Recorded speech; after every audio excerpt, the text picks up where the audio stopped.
2,000 years ago, 3 travelers carried gifts across the desert to a newborn in Bethlehem: gold, myrrh, and a tree resin so valuable that Roman emperors hoarded it like currency.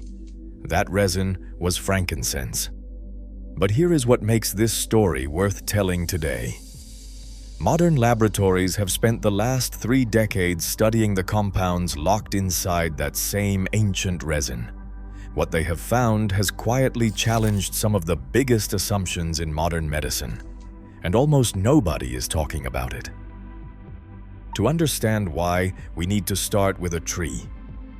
The Boswellia sacra grows in some of the harshest terrain on Earth: rocky limestone slopes in Oman, the dry coastal mountains of Yemen, and the sun-scorched highlands of Ethiopia and Somalia.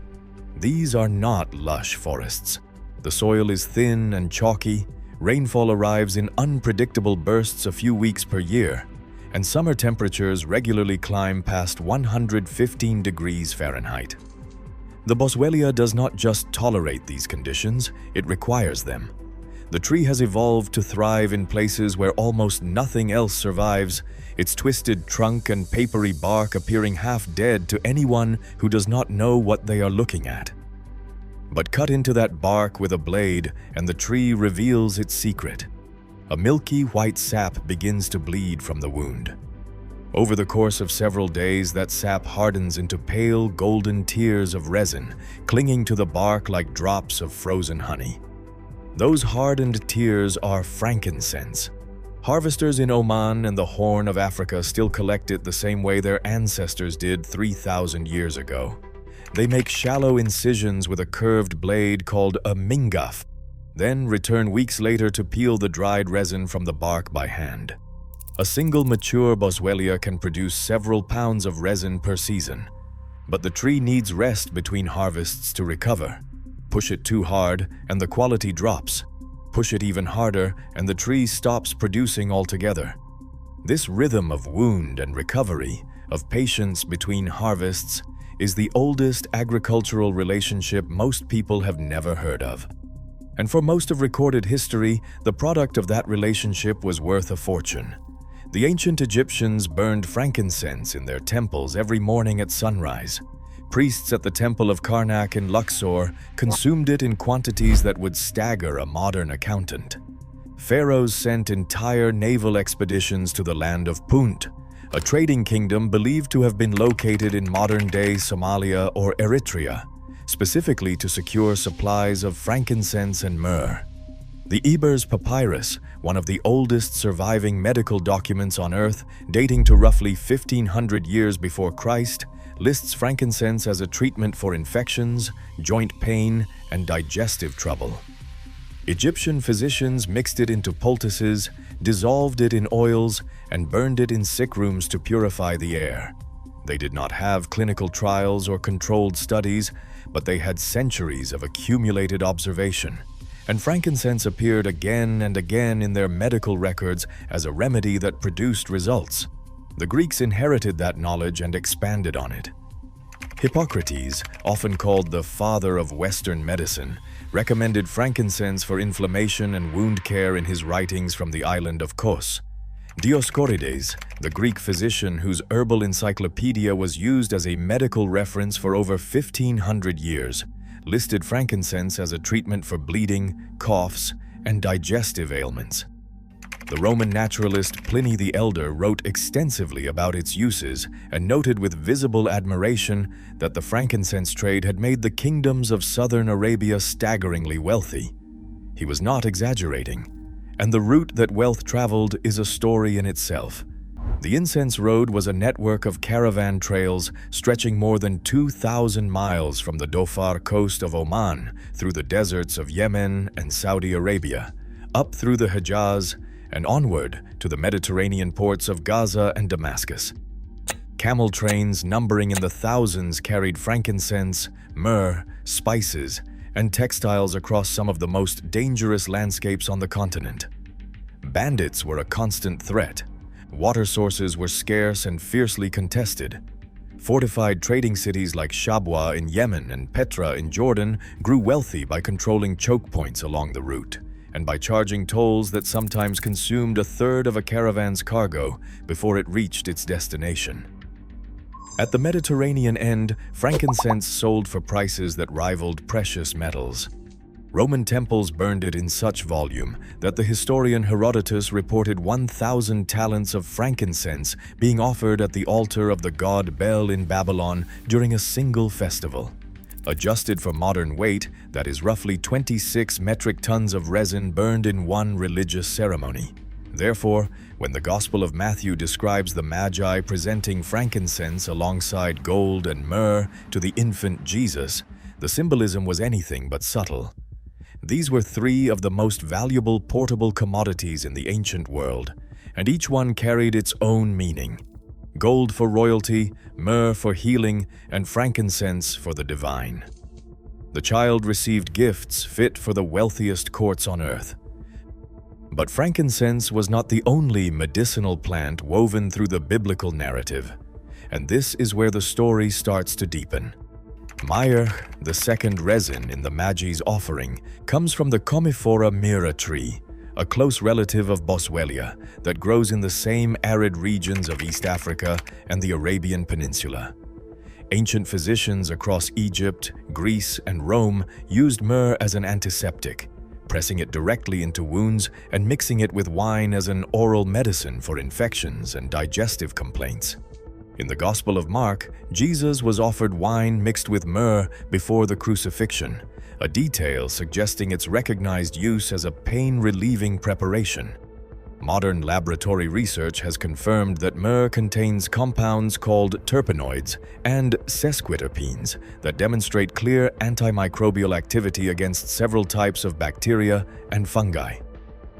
A study published in the journal Phytotherapy Research found that myrrh extract showed effectiveness against antibiotic-resistant strains of Staphylococcus aureus, a finding that has renewed interest in the resin among researchers studying alternatives to conventional antibiotics. Hyssop appears more than a dozen times in the Bible, from the first Passover, when the Israelites used hyssop branches to mark their doorposts with lamb's blood, to the Psalms, where David writes about being cleansed with hyssop, to the crucifixion itself, where a sponge soaked in sour wine was raised to Jesus on a hyssop branch. The plant they likely referred to, a species called Origanum syriacum that is closely related to oregano, has been used across the Middle East for respiratory ailments, sore throats, and digestive complaints for centuries. Modern chemical analysis has identified carvacrol and thymol in its essential oil, both of which show proven antibacterial and antifungal properties in controlled laboratory settings. Nigella sativa, commonly called black seed or black cumin, is referenced in the book of Isaiah, where the prophet describes how farmers thresh it carefully with a stick rather than a heavy wheel because of its delicate value. In Islamic tradition, the Prophet Muhammad called it a remedy for everything except death. Over the past 40 years, more than 1,000 peer-reviewed studies have examined black seed oil and its primary active compound, thymoquinone. Researchers have identified anti-inflammatory, antioxidant, and immune-modulating effects in dozens of laboratory and animal studies. A growing number of human clinical trials have explored its potential for conditions ranging from metabolic syndrome and type 2 diabetes to allergic rhinitis and high blood pressure. The results are not conclusive enough to replace conventional treatments, but they are consistent enough that the World Health Organization has acknowledged Nigella sativa as a plant of considerable pharmacological interest. These plants share something in common. They were all valued by ancient civilizations, recorded in sacred texts, and used continuously for thousands of years across multiple cultures and continents. But somewhere along the way, the Western medical establishment stopped paying attention. The question is, why? And the answer has less to do with villainy than with how modern medicine chose to organize itself. The real turning point came in the 19th century, when Western medicine began separating itself from traditional herbal practice. The discovery that individual chemical compounds could be isolated, synthesized, and manufactured at industrial scale changed everything about how medicine was made and sold. Aspirin, derived originally from willow bark extract, became one of the first modern pharmaceuticals precisely because chemists at the Bayer Company in Germany found a way to produce its active ingredient, acetyl salicylic acid, in a laboratory. The compound could be standardized for consistent dosing, tested in clinical settings, patented for exclusive production, and sold at scale. The willow tree itself became irrelevant to the business model. The compound was what mattered now. This is the pattern that still defines drug development today. A pharmaceutical company invests an average of $2.6 billion to bring a single new drug to market.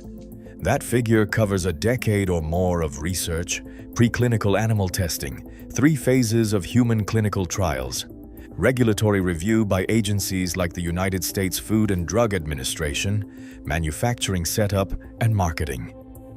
The only way companies recover that investment is through patent protection, which grants them exclusive rights to sell the drug for roughly 20 years before generics can enter the market.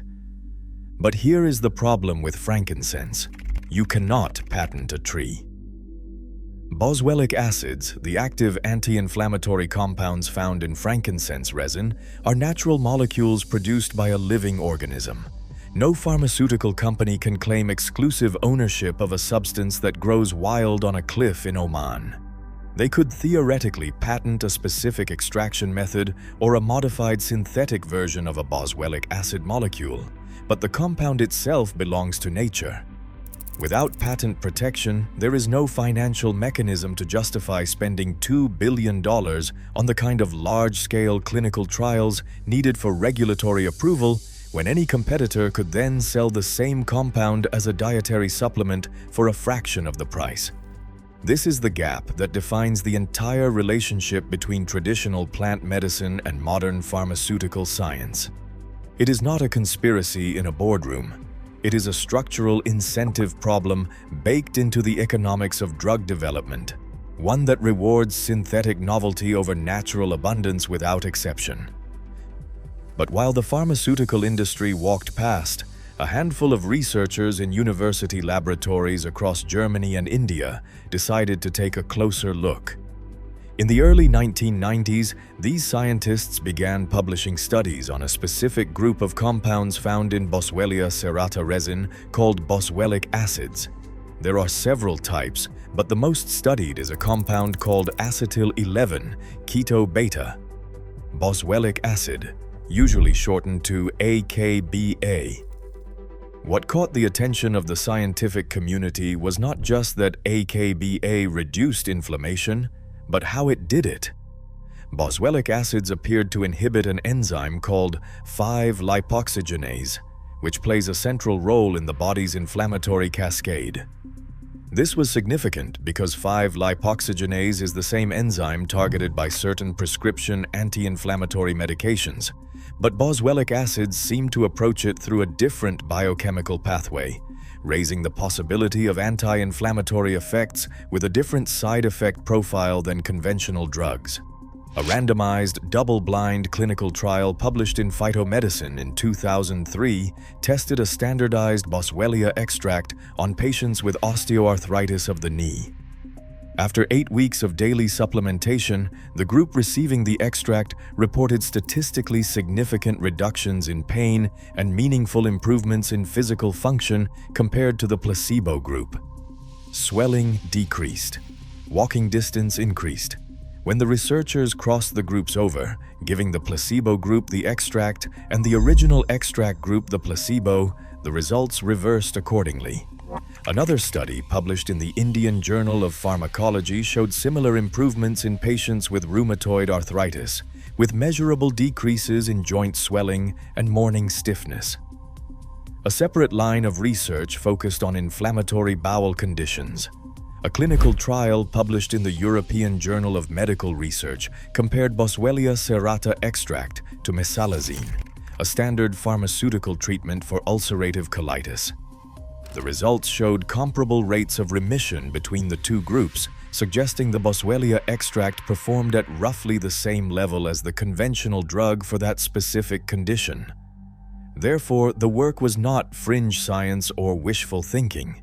It was being published in peer-reviewed journals by credentialed researchers at recognized institutions in Germany, India, and the United States.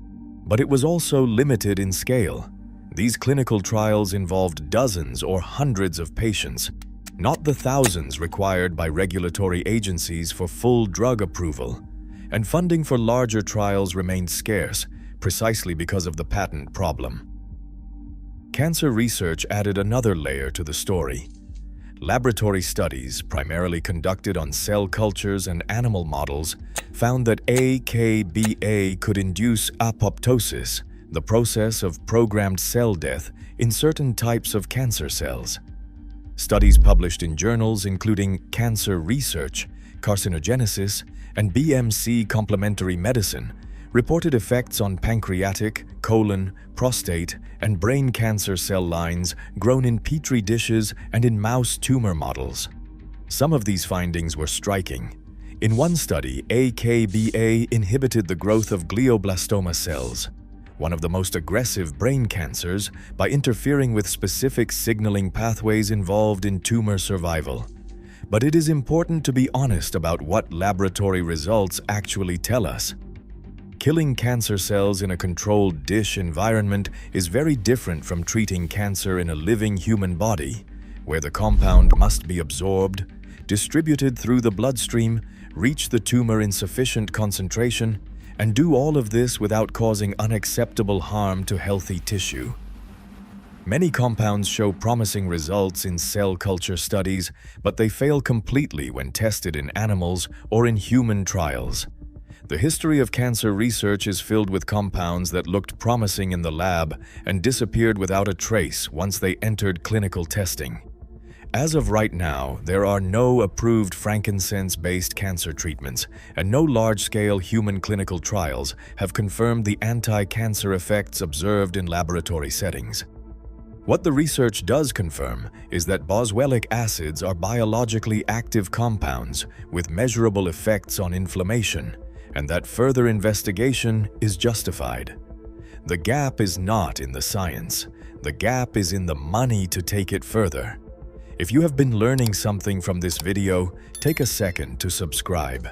We cover the science and history behind the plants that shaped civilization, and there is still plenty more to come in this one. There is another part of this story that often gets overlooked in Western medical journals, and it reaches from the clinics of Mumbai to the apothecaries of Beijing. Frankincense never actually disappeared from medical use. It simply disappeared from Western medical use. In Ayurvedic medicine, the traditional healing system of India, Boswellia serrata, has been prescribed continuously for joint inflammation, respiratory conditions, and digestive disorders for more than 3,000 years under the name Shalaki. Ayurvedic practitioners did not need modern clinical trials to confirm what they observed in their patients across generations of practice. In traditional Chinese medicine, frankincense resin is known as ru xiang and has been used for centuries to promote blood circulation and reduce pain and swelling associated with injury and arthritis. These traditions represent an unbroken line of clinical observation stretching back to antiquity. The knowledge was never lost. Western medicine built a validation system that requires billions of dollars to confirm what traditional practitioners have been recording through direct observation for 3,000 years. Neither system is entirely right or entirely wrong, but the result of that gap is a vast category of potentially useful plant medicines stuck between ancient practice and modern approval. This brings us to an uncomfortable reality about the Boswellia tree itself. While scientists debate the pharmaceutical potential of frankincense in laboratories, the trees that produce it are quietly disappearing from the landscapes where they have grown for millennia. A landmark study published in the Journal of Applied Ecology warned that Boswellia papyrifera populations across Ethiopia, the world's largest producer of commercial frankincense, could decline by as much as 50% within the next 2 decades.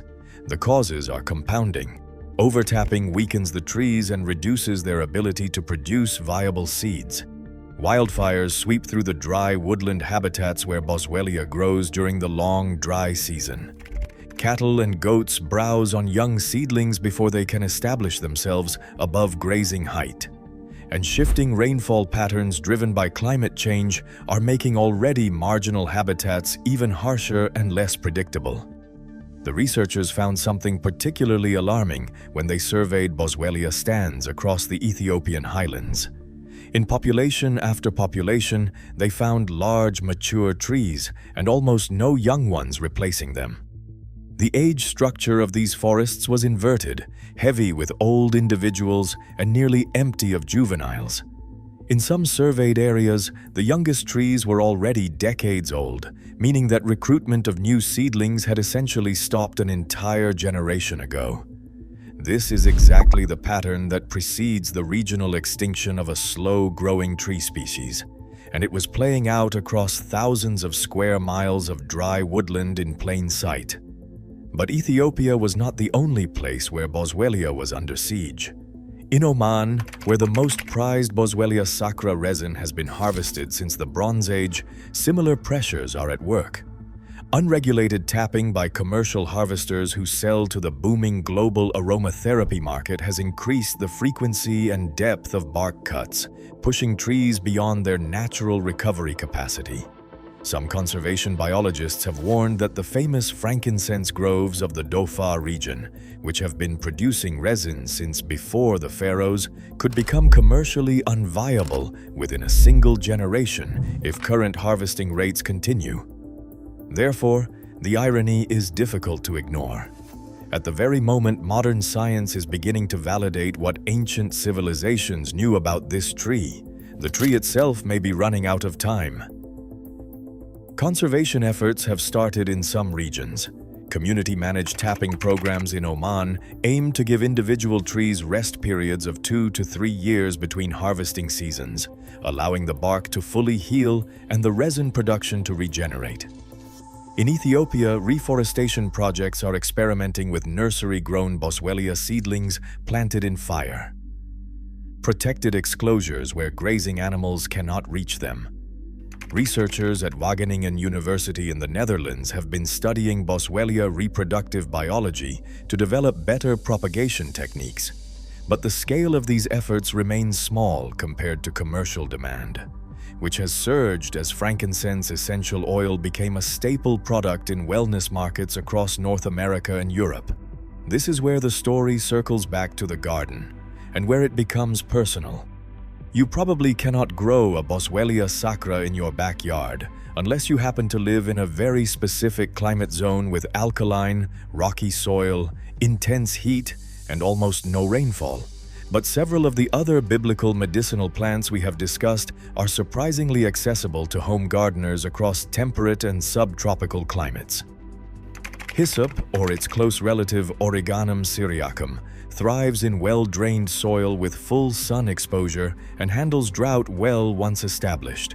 It produces fragrant leaves that can be dried for herbal tea or used fresh as a culinary herb.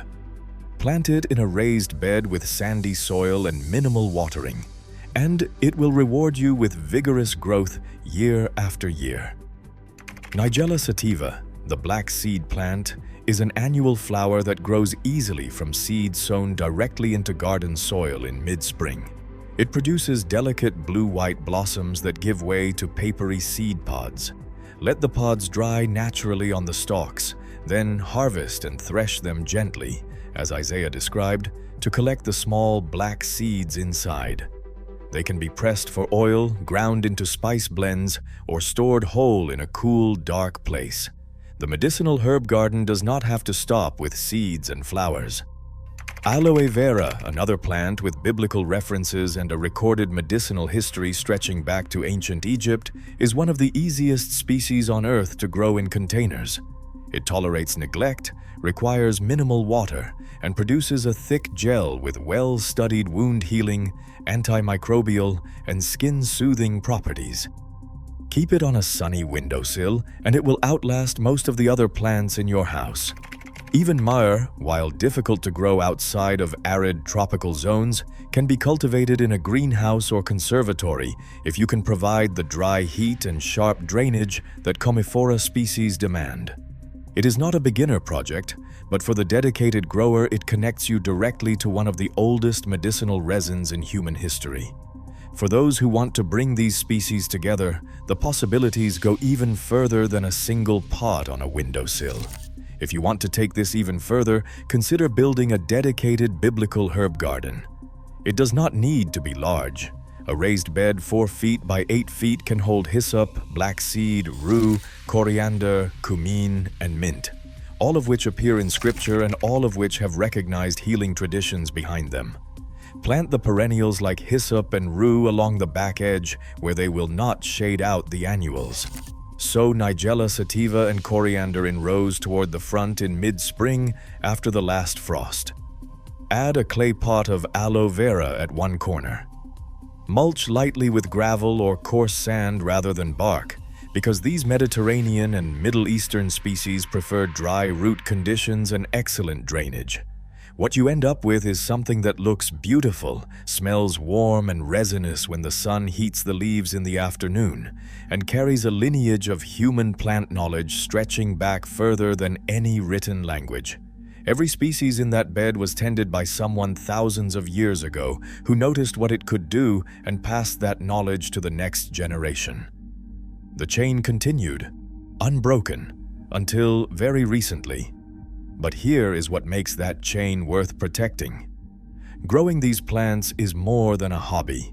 It is a way of maintaining a living connection to a pharmacy that predates every drugstore on every corner of every city in the world.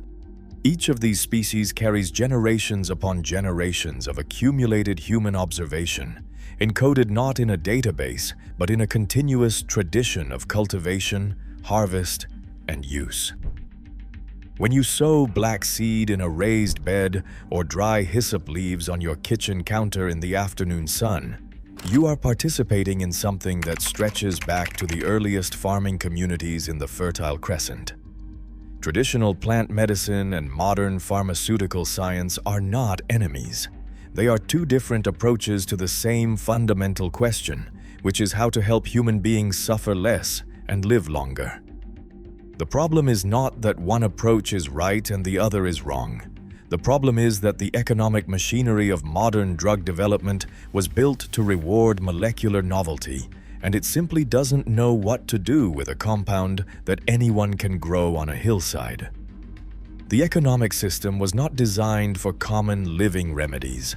A tree that has been reducing inflammation in human joints for 3,000 years sits in a gap between what traditional healers have always known and what the FDA requires before it will call something a medicine.